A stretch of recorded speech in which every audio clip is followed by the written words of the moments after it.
Hey everyone, this is the instruction video for your Civil War board game. It's going to be one of your final projects you'll be doing for me, and it's going to be a lot of fun. So make sure you pay close attention. This will be one of your last project grades. And the reason we're doing this, number one, is to have fun, but also this is a great way to review, study up, and prepare yourself for your big Civil War test coming up shortly. So pay close attention. Now, you will be designing a board game, creating a board game, all these things.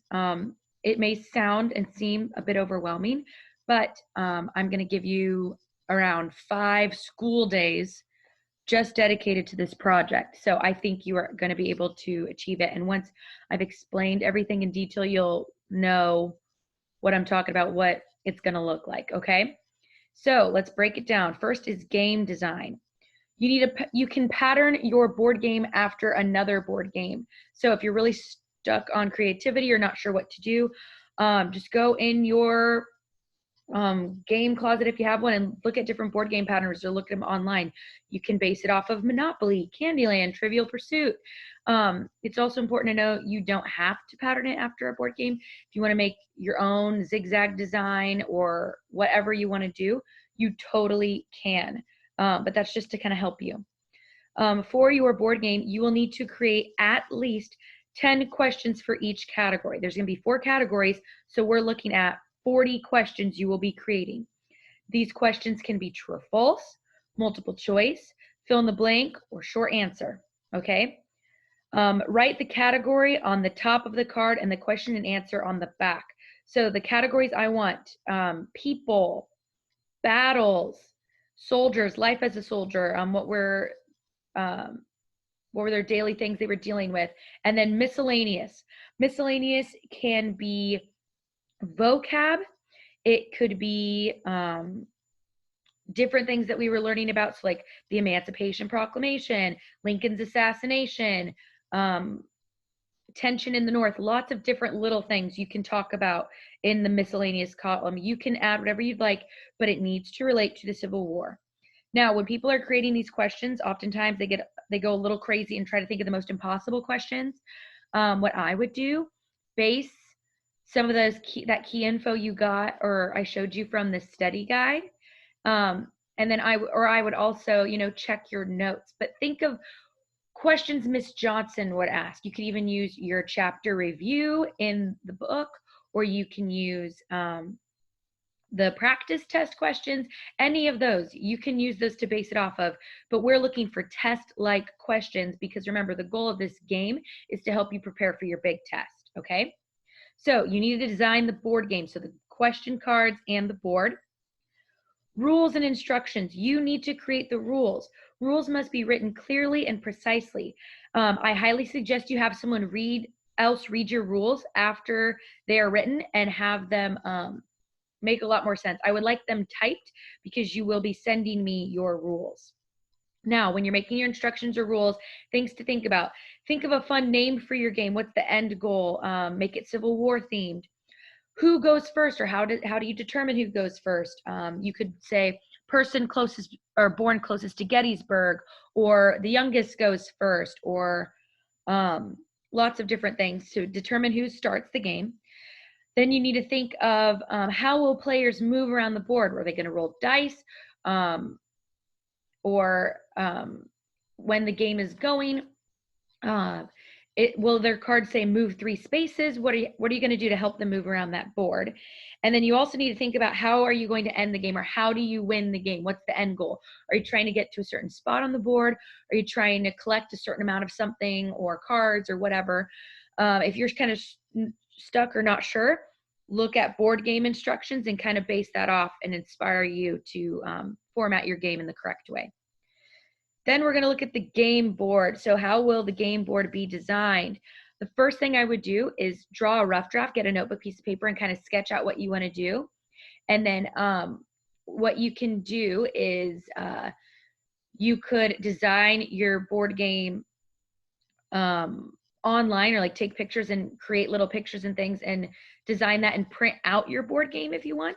You could get a poster board, which a lot of my students have done in the past to make it feel more like a board game, and ruler out and draw out different shapes or patterns, all those different things. But you will need to design a game board. It needs to be colorful. It needs to be Civil War themed. It needs to look like a game, okay? And then you also need to design the game pieces. What game pieces do you need? How will you get them? What will they look like? I need to see creativity and appeal. So what that means is you can't just literally print off Monopoly and slap it, or like the picture of a board Monopoly, and slap it on your picture and call it done. You are creating it, okay? Another thing too is it needs to be colorful, exciting. I don't want to just see, you know, a loose leaf piece of paper and some pencil scratches on it and nothing else. It's a board game. It's colorful. It's exciting. It pulls you in. I also have a rubric down here, which kind of helps you understand what I'm looking for.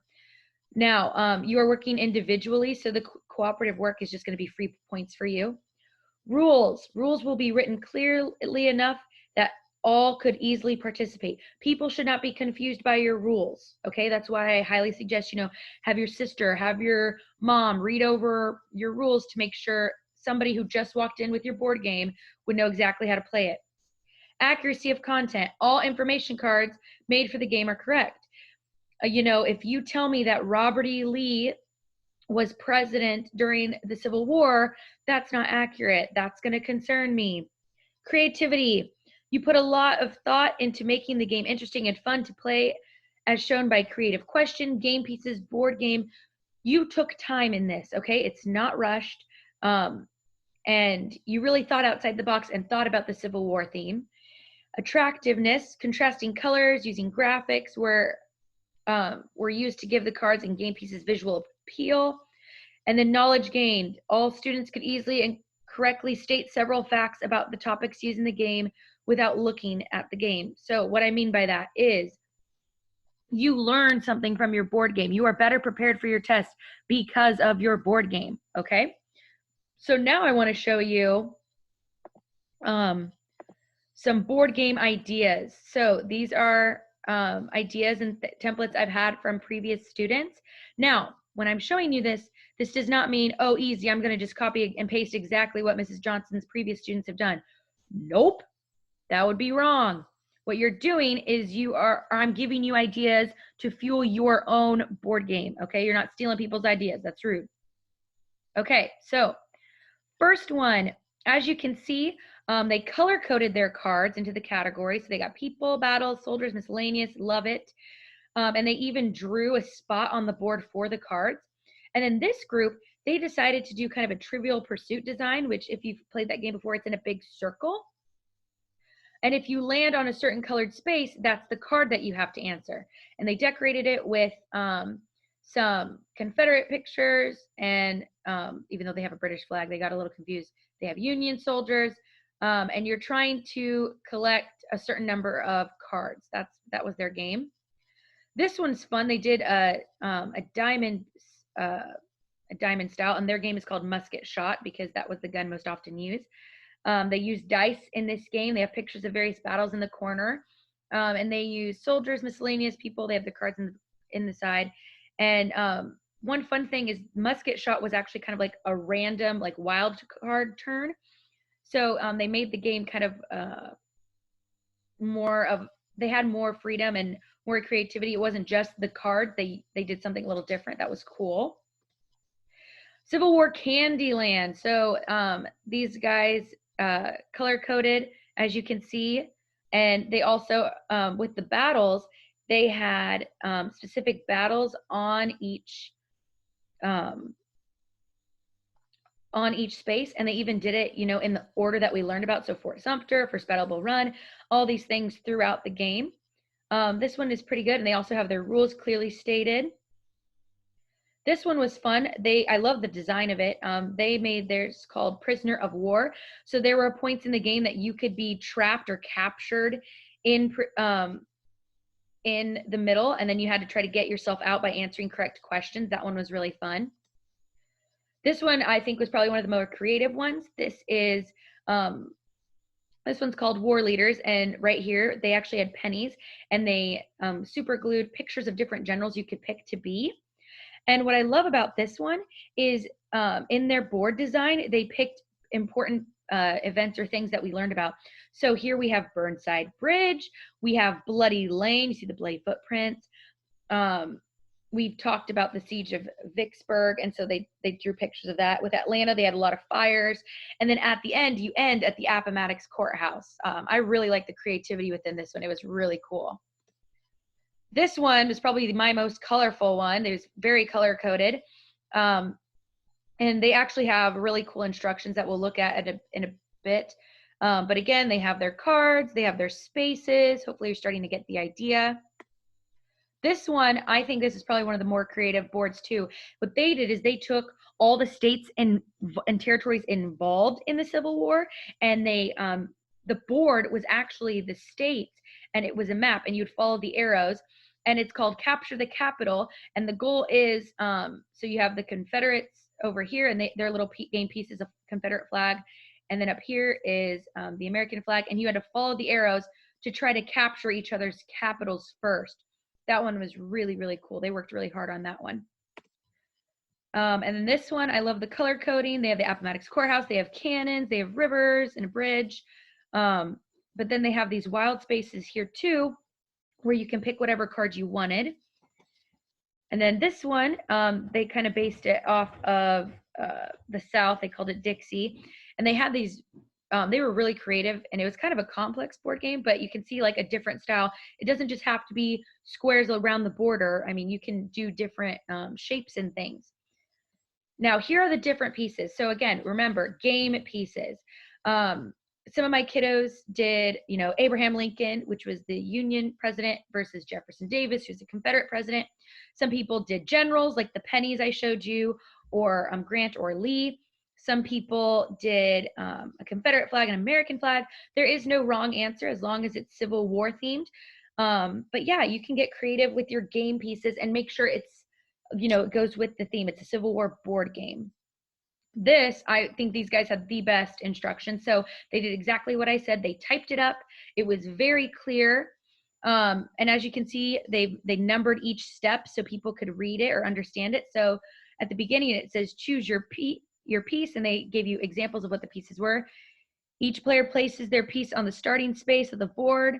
You take turns rolling the dice to determine which player goes first. Highest roll goes first. To determine the distance your piece moves, roll the dice. The number of dots on the dice is the number of spaces you move. And then they also have a space for special spaces in their instructions that kind of break down what happens when you get to those special places. So if you land on a cannon space, you move to the space that the cannonball has landed. You can travel across the Burnside Bridge. And then over here at the bottom, you can see how to end the game. They did a really cool job, and they even used a cool template to make it look like a really old document, and they stained the paper and then crumpled it up to make it look really old. So that one was probably one of my best instructions I've seen yet. So take after these guys. It's awesome. And then I want you to get creative and have fun with it. I had a group, they had like these random like trouble spots of like, oh no, your general has died. Give up a people card and put it back in the deck. Because their theme for their game was to collect a certain number of each of the cards. One was you shot your general, like Stonewall Jackson. That one was really funny. Oh no, your supplies have been stolen. You lose a miscellaneous card. You must retreat. You must move 2 spaces to your right and answer the question. But yeah, they had a lot of fun with like the randomness of it, but it was still very much Civil War themed or things like that. So feel free to definitely get creative with it. But yeah, so follow along with the instructions. Please don't overthink it or overcomplicate it for yourself. I'm going to give you a lot of work days on this. So my biggest thing is I don't want you to feel rushed. I want you to do it the right way. But my other thing too is since I'm giving you so many days, I want to see amazing board games, okay? Don't just rush it and half do it, because this is going to be your last project grade and it's worth a lot of points. So I would I would honestly view this as kind of like your big final project for me. Okay. So I want you to give yourself 100, or I want you to give me 110%, and I want you to do your best. So have fun and